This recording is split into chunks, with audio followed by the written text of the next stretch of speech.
गिरेंगे, उनमें 1-2% का फ़र्क होता है। कोई बेस्ट शेयर होता है तो वो ज़्यादा परफ़ॉर्म कर लेता है, कोई थोड़ा-सा बेकार शेयर होता है वो थोड़ा कम परफ़ॉर्म करता है, लेकिन करते ही ग्रुप्स में ही परफ़ॉर्म है।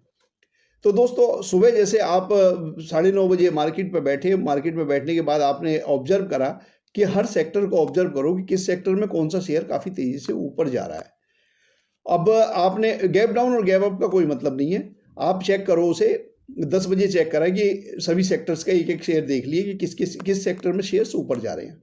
अब आपने चेक करा, मान लो आईसीआई बैंक काफ़ी तेज़ी से ऊपर जा रहा है, तो बैंकिंग सेक्टर पे आप नज़र रखो। अगर एक सेक्टर ऊपर गया है शेयर तो दूसरे नंबर के एचडीएफसी बैंक या एसबीआई बैंक ये भी ऊपर ज़रूर जाएँगे। तो आप उसमें नज़र रखिए। सबसे पहले किसी सेक्टर का पर्टिकुलर एक शेयर ऊपर भागता है और उसके पीछे-पीछे धीरे-धीरे ये शेयर्स भी ऊपर चलने लगते हैं। बाकी शेयर्स में होता ये है कि एक सेक्टर तो सुबह गैप अप खुलता है और काफ़ी तेज़ी से ऊपर चलता है, लेकिन दूसरे शेयर्स जो है वो लगभग 11:30 बजे से ऊपर चलना शुरू करते हैं। तो इसलिए आप थोड़ा-सा वेट करिए, 11:30 बजे तक ऑब्ज़र्व करिए और 11:30 बजे तक अगर वो जो पर्टिकुलर शेयर ऊपर गया है, वो तेज़ी से नीचे नहीं आ रहा है या दोबारा से कल वाले लेवल पे नहीं आया है, ऊपर ही चल रहा है, तो आप दूसरे शेयर्स जो उसके बैक में चलते हैं, उन शेयर्स पे आप पैसा लगा दीजिए बाई के लिए। और जैसे हमने एटीपी बताया है, तो एटीपी का भी ध्यान रखिए, जब वो जनरली एटीपी के करीब ही होंगे। तो एटीपी उन शेयर्स में आप बाई करिए और आप वेट करिए, लगभग 2:30-3 बजे तक आपको अच्छा रिजल्ट मिलेगा और पूरा सेक्टर ऊपर उठेगा, वो शेयर्स भी ऊपर उठेंगे और 100% आप अपने शेयर्स को अपने कीमत पे जब आपको लगे कि आपका 1-1.5% का प्रॉफिट हो रहा है, तो आप अपना निकाल के चले जाइए। तो दोस्तों ये स्ट्रेटजी है।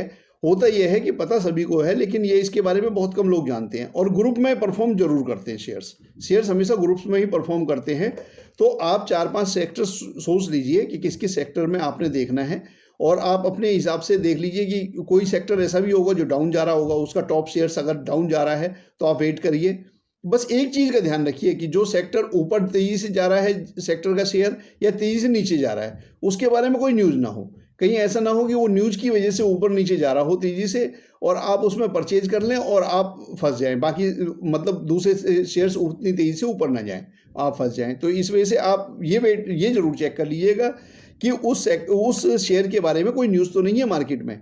अगर उसके बारे में कोई न्यूज़ नहीं है और टॉप शेयर है उस सेक्टर का और वो ऊपर परफॉर्म कर रहा है, तो नीचे वाले सेक्टर जरूर परफॉर्म करेंगे। या या उसके लोअर शेयर्स नीचे की तरफ जा रहे हैं, तो फिर टॉप वाले भी धीरे धीरे नीचे की तरफ जाने लगेंगे। ठीक है दोस्तों, इसमें मान लीजिए जैसे एक सेक्टर है, एक सेक्टर में 10 शेयर्स हैं टॉप के,